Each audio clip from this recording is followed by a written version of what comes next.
Hey, Secrets Readers, it's Carlo Larasso here, and I'm here at Masimo Consumer Audio headquarters in the lovely wilds of Carlsbad, California. And I'm here with Andy Kerr from Bowers and Wilkins. And Andy has invited us here to show us and talk to us about the new 800 Signature Series. And right here in front of us, he has the gorgeous 801 D4 Signature Series. Andy, thank you so much for having us here, and I was wondering if you might be able to give our readers a little sort of kind of down and dirty run through of what we have here in this gorgeous looking piece of music making awesomeness. Thank you so much and welcome, Carlo. So listen, the Signature name was a really important name to Bowers and Wilkins. It's written into our company history. It goes right back to a model that we released originally for 1991, which was designed to commemorate the passing of our founder, John Bowers, who died in 1987. So the product at that time that was released, some of you guys will know it, was a model called the Silver Signature. Oh, right. That product was all about delivering the most extreme performance that we could possibly deliver, if you like, in terms of tuning, in terms of component part choices, in terms of configuration, coupled to uber beautiful, extreme standards of finish. Right. The premise today is to try and do that again with what is clearly, we hope already, a kind of quite well-respected loudspeaker, the 801 D4. We also offer it in the 805 D4. So basically, what we've done is a twofold thing. First, we focused in on the finish. As you can see, it's distinct. We'll go into the detail of that in a moment, I'm sure. And the other thing we've done is focus in on changing componentry to try and improve performance. Wow. So yeah, any of these 800 series speakers just look gorgeous to begin with. But so this is it's essentially kind of an extreme or a hot rodded version of the current model then. Yeah. So we offer it in two finishes. The one that you can see here, Carlo, is what we call midnight blue metallic. Now the paint is the exact same paint as is put onto our Nautilus, which I'm sure everybody's heard of. Right. And it's built in our Dale Road factory in Worthing in the United Kingdom. So the paint application process and the lacquer process together takes a ton of time. There are a total of 11 coats of finish on this product. And it's what produces this incredibly kind of deep and rich luster to it. It's also trimmed in very exclusive Connolly leather. If you're familiar with Connolly, of course, it's often used in UK premium cars. The Rolls-Royce choice of leather. Yeah, upscale motors across the world, indeed. And in this particular model, it's finished in a kind of complementary dark blue that kind of suits the finish of the cabinet. So we're very, very pleased with that. What we also offer is a model and finish that I guess is perhaps more traditional, perhaps more in line with the other signature finishes that we've had over the years, which we call California Burl. That's Burl, not girl. And the idea behind that is it's an incredibly highly figured wood. Right. To be very, very clear with you guys, it's what's called an Alpi wood. It's an engineered wood. The reason, of course, for doing that is these days you just don't get that extreme figuring from woods unless you're doing things that are wrong with, endangered species, and we're clearly not going down that road. Right. That said, it's still wood. It's not vinyl or something else like that. It's still very much wood. Just responsibly sourced. Responsibly sourced and man-made as well, to be clear. Right. The man-made part is the element that kind of creates the dye, creates the colour, and gives you that fantastic individual figuring. So the California Bowl is also available. It looks stunning. I think it lines up very strongly with the historical versions of the product in terms of continuity of thinking, and that's trimmed in the black leather. Nice, very nice.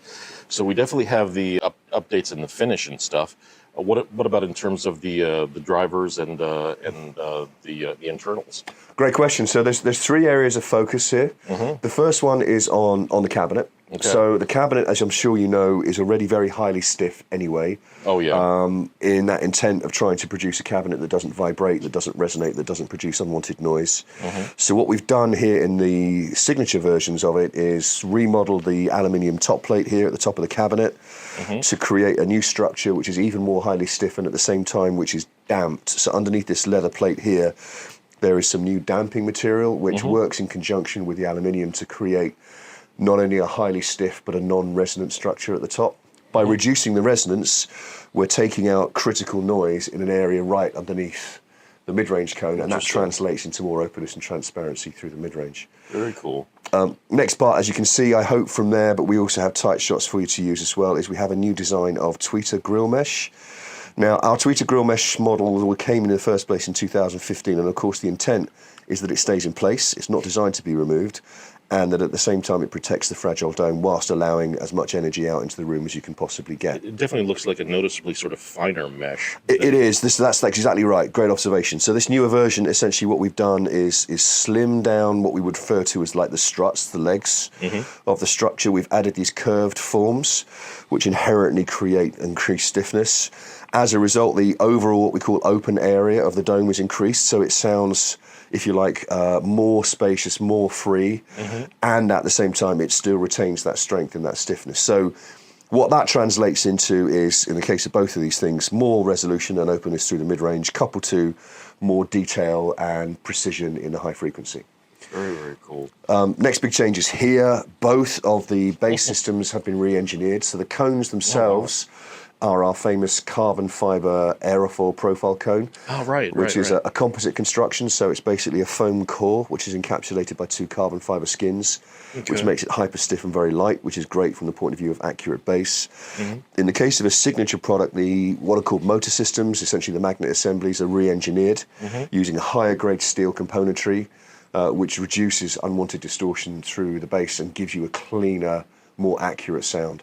So we're not necessarily chasing a ton more overall frequency response, although they do sound perceptibly, I think, bigger. The target here is cleaner, more accurate bass. Lower distortion, obviously. Yeah. The last part in terms of cabinet construction in this model is at the bottom. The bottom of the loudspeaker has a very substantial port output. That, of course, is necessary because of the sheer size of the low-frequency enclosure. What we've done here is we have changed the construction of the port itself. So in this model, the entire port assembly is made from aluminium. It's a casting. So it's now incredibly stiff. Of course, that in turn reduces unwanted noise, vibration and coloration coming from the bottom of the cabinet when the system's in operation. It fits into a plate around it, which is also aluminium. So essentially the entire bottom of the speaker is now an aluminium structure. And that leads to cleaner bass, as we've discussed before with the drive units, but I would say also perceptively greater transients, really fast punch leading edges, and also great depth and response without any unwanted port noise. Excellent. Last part, of course, crossover improvements, something you'd always expect us to do with every signature model. This is no different. The main values are the same because they are already amongst the very best capacitors that we can use.